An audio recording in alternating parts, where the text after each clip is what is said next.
Oke, assalamualaikum warahmatullahi wabarakatuh. Perkenalkan, nama saya Satria Bima Bagaskara dengan NPM 2317051045. Di sini saya akan membuat video tentang membuat pertanyaan untuk mata kuliah sistem pakar.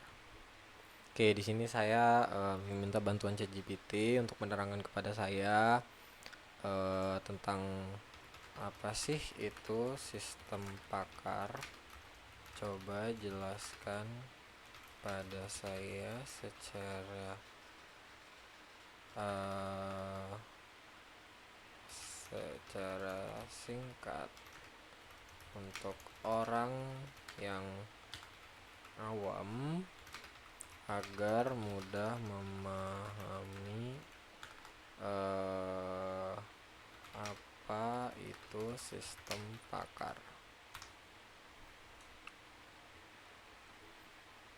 Oke, di sini GPT menjelaskan secara singkat, yaitu sistem pakar itu sebenarnya adalah sebuah program komputer yang dibuat untuk meniru cara berpikir seorang ahli dalam suatu bidang.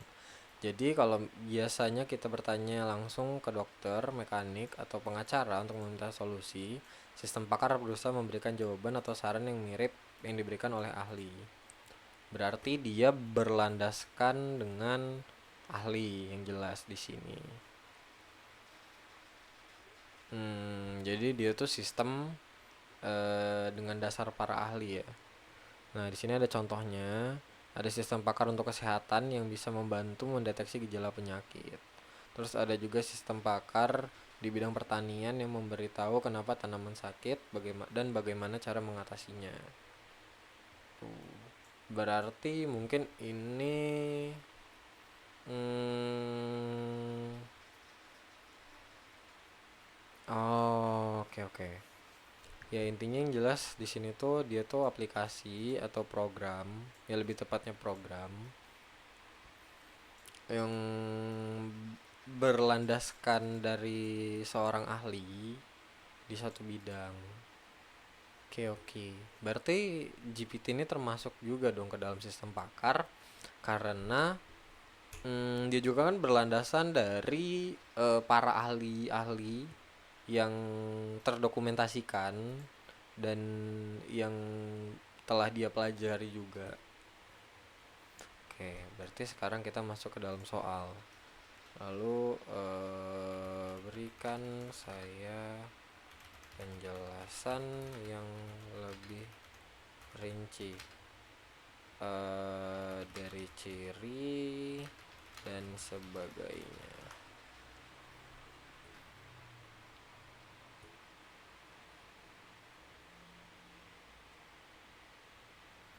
Oke.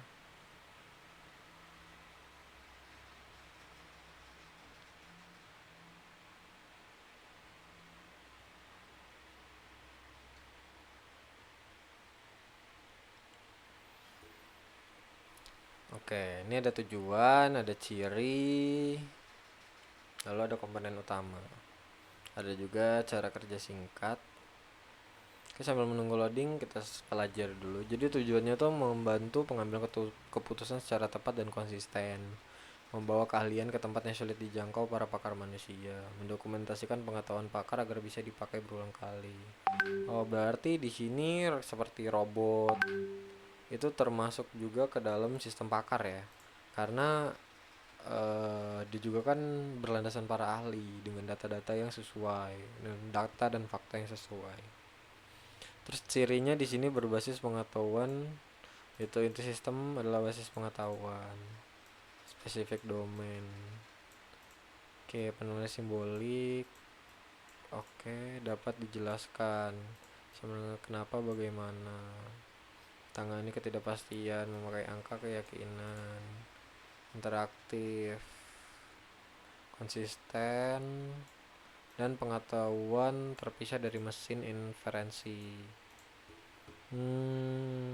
Terus komponen utamanya itu ada knowledge base, fakta turun pengalaman pakar, reference engine, working memory, user interface, explanation facility, sama knowledge acquisition atau editor.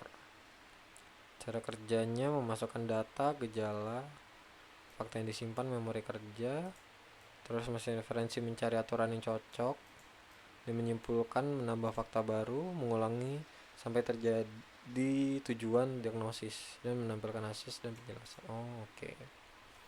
Ada representasi pengetahuan di cara menyimpan ilmu. Frame objek, keputusan, jaringan semantik. Oh, banyak di sini ya. Kita ambil beberapa konsep untuk pembuatan soal. Mungkin di sini kita lihat ada aturan sederhananya. If demam and batuk, sakit tenggorokan, dan kemungkinan influenza. Ini contohnya.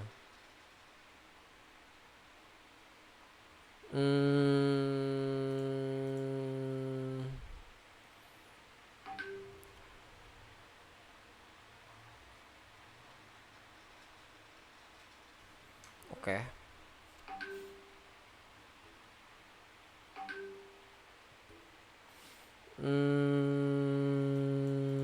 Kemana tadi ya? Oh ya. Ini alur membangun sistem pakar. Oh. Coba kita lihat apa namanya? Contoh alat atau rupa dari sistem pakar, baik itu berbentuk program maupun apa ya sebutannya, maupun benda.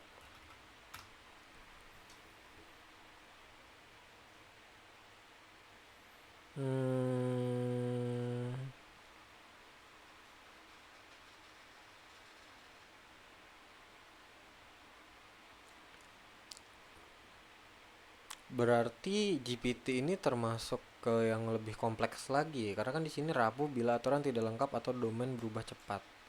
Tapi ini termasuk sih harusnya. Oh iya, benar-benar. Oh, kalau AI itu dia masuknya ke machine learning berarti ya. Dari mudah dijelaskan, butuh akurasi aturan. Oh iya benar, berarti GPT ini dia nggak masuk ke sistem pakar, dia masuk ke machine learning. Di sistem pakar itu kita lihat di sini contohnya, micin, micin. Oh, dia ngediagnosis software komersial untuk membuat sistem pakar tanpa harus menulis kode secara manual. Aplikasi online dengan penyakit tanaman sistem. Oh ya. Terus kalau bentuknya produk itu diagnosa mobil. Oh, scanner. Medis portable, smart farming tool, sistem pakar di mesin, chatbox pakar. Tapi chatbox juga masuk ya.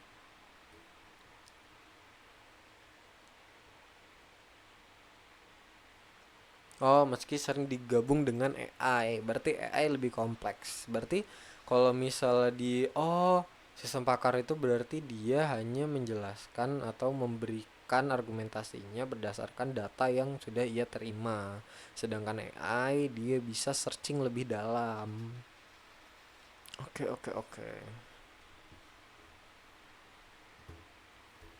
Oke, berarti coba kita lihat sini scanner, terus ada alat diagnosa mesis portable.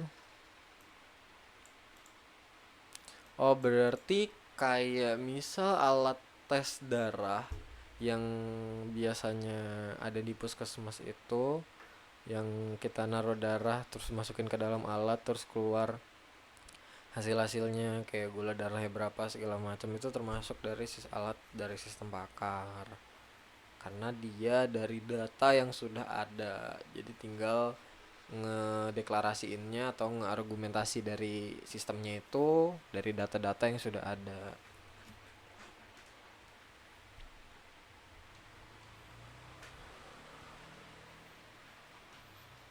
Kalau yang bentuknya program, nih Memasukkan gejala, memberi kemungkinan penyakit. Ya, benar benar benar. Oke, ini make sense sekarang. Soal tadi agak ambigu, berarti kan dia dengan AI. Oke. Oke, di sini kita sambil pikirin untuk bikin soalnya. Kayak tertarik untuk ini kan ada aturannya dengan if else atau if or gitu ya. Kan jadi jika demam, oke. Berarti dia pakai if. Hmm,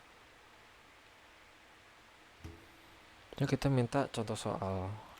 Berikan saya contoh soalnya. Biar kita tidak terlalu merangkai jauh. Ini penjelasan sistem pakar terlalu ini.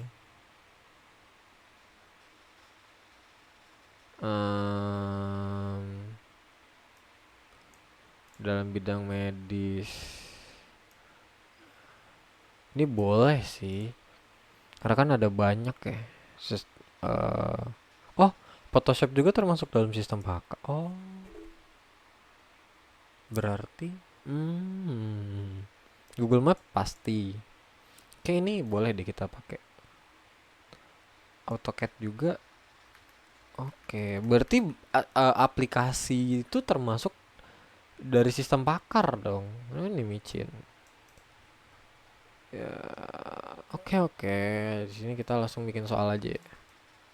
Sini kita bikinnya apa ya nama ininya? Oh, soal satu sistem pakar.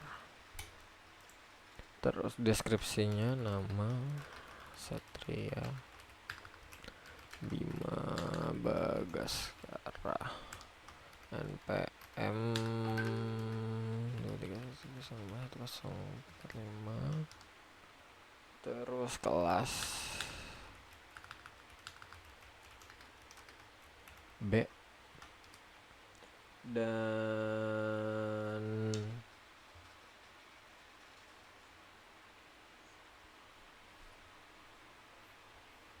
bentar kita cek dulu ini.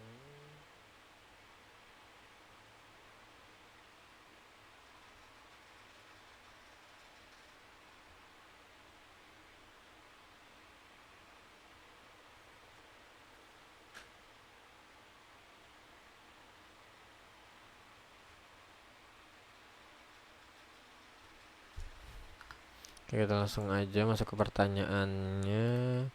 Di sini contoh nyata sistem pakar dalam bidang medis adalah ini pilihan ganda. Untuk opsi pertamanya adalah Photoshop.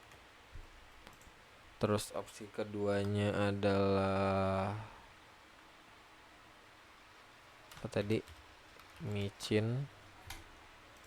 Opsi ketiganya AutoCAD. Keempatnya tadi Google Maps.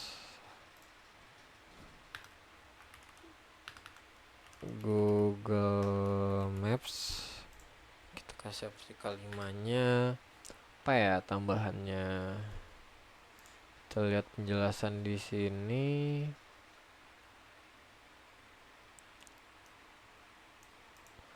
Dendral sebagai aturan yang dipakai untuk penelitian prototyping.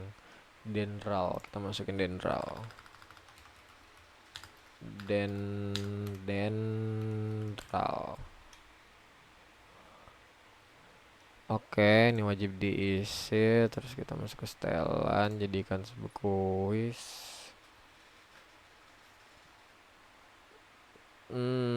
Dapat melihat pertanyaan yang tidak dijawab dengan benar. Untuk settingnya gimana ya?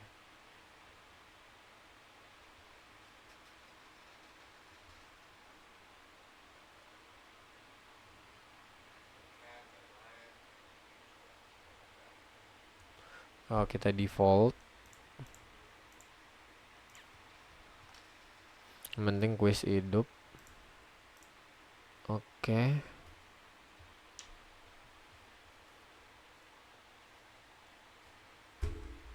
Jawabannya kita set di micin. Ini kita masukin 100 poin. Selesai.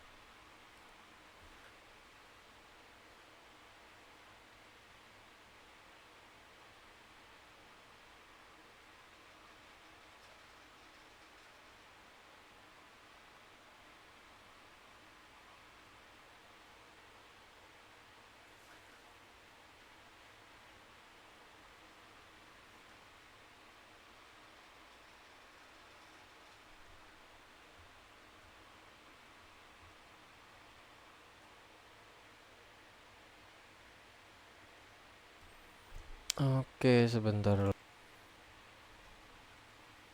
Oke, udah lanjut lagi. Mohon maaf sebelumnya saya mencari email Bapak. Oke, ini udah selesai untuk semuanya, untuk soalnya dan metode yang saya cari. Jadi saya meminta bantuan AI. Di sini kita publikasi. Siapa saja yang memiliki link, terus di sini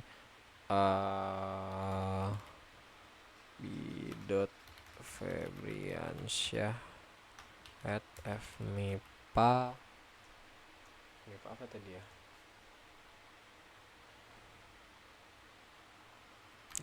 .unila.ac.id. Nah, ini dia email Pak Febi ini sebagai editor. Mohon maaf Pak, izin mengirim tugas 1, pembuatan soal. Oke, udah kirim.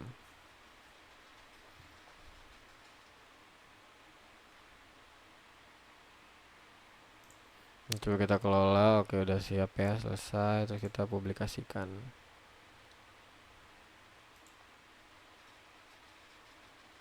Oke, mungkin cukup sekian video dari saya. Mohon maaf bila ada salah kata. Saya akhiri. Wabillahi taufiq walhidayah. Wassalamualaikum warahmatullahi wabarakatuh. Selamat malam Pak. Siang, pagi.